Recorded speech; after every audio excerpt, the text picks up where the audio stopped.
All right, today we're jumping into something pretty wild. We're looking at a source that imagines a world where the official history you see inside the White House has been completely rewritten. The claim is that the presidential portraits have gotten a radical, really partisan overhaul. So let's dive in and see what they're talking about. So just imagine this for a second. You're walking through the halls of power, and all those familiar, kind of stately descriptions of past presidents, they've been totally replaced overnight. That is the wild scenario at the very heart of the claim we're looking at today. Our source has a pretty colorful way of putting it. They describe this hypothetical White House as being turned into, and I'm quoting here, Troll Central.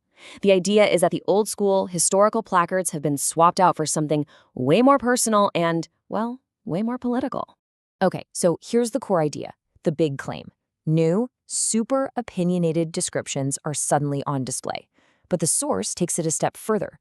They suggest that these were actually personally written by Donald Trump, which they argue would explain the very unique style.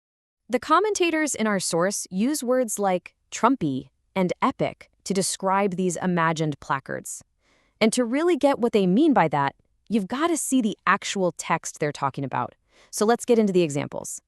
We'll kick things off with two presidents from opposite sides of the aisle, Republican Ronald Reagan and Democrat Bill Clinton. According to the source, what's really telling isn't just how their stories get retold, it's how they end. So here's the alleged text for Reagan. As our source points out, it starts off as a pretty standard, glowing biography, right? It praises his Cold War victory, his economic policies, but then that final sentence just completely pivots, reframing his entire legacy around this mutual admiration with Donald Trump. So as you can see here, you have this classic historical summary that just suddenly takes this sharp political turn. The whole legacy is kind of presented as a lead up to a connection with Donald Trump. The real question is, does this pattern keep going? And yep, the pattern absolutely continues with the supposed placard for Bill Clinton. Again, it hits on historical facts, but the framing is everything. His successes are chalked up to Republicans, and his big policy, NAFTA, is only presented as a mistake that Trump had to come in and fix. And get this, the last sentence isn't even about his presidency, it's about his wife losing to Trump. This really breaks down the playbook the source is pointing to, doesn't it? Every single point serves this new narrative. Clinton's own achievements get downplayed, while his story ends up just being about Trump's victory over his wife. The focus is always redirected. Next up, the source claims the tone gets even more aggressive. All right, now we get to Barack Obama. And according to our source, the placard for him is especially long and aggressive. They actually call it a two-placarded takedown. And this is just a little piece of the text they're talking about. The language is incredibly sharp, calling policies terrible. But it goes way beyond policy critiques. It dives into these direct, really severe accusations of conspiracy that tie right back to the 2016 campaign.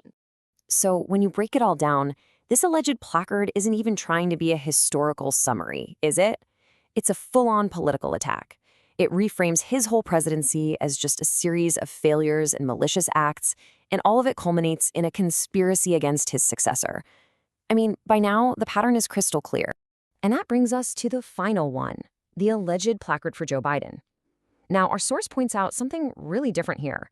There's no portrait of the man, just a picture of an auto pen.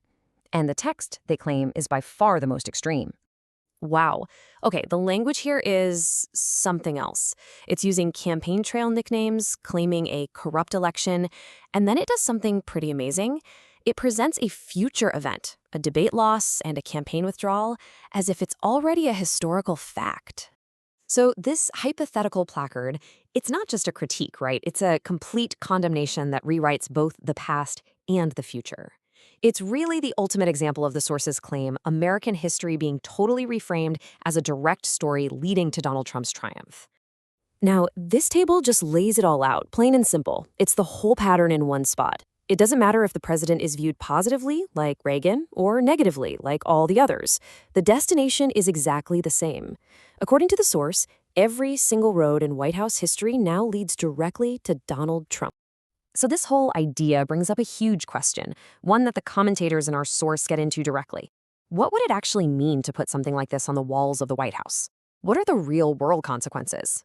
And, this is really the logical next step that the source gets to. An act of historical revision this provocative, it just wouldn't be likely to survive a change in power. They figure these placards would get torn down almost immediately, making them a very temporary, but still recorded, part of the White House's wild history. And so we end with this thought. The scenario our source presents is a really provocative thought experiment. It imagines this unprecedented move to just redefine presidential legacy from inside the White House itself. And it really forces us to ask a fundamental question. Is history a fixed, permanent record of the past? Or is it just a story that's always being rewritten by whoever's holding the pen right now? Definitely something to think about.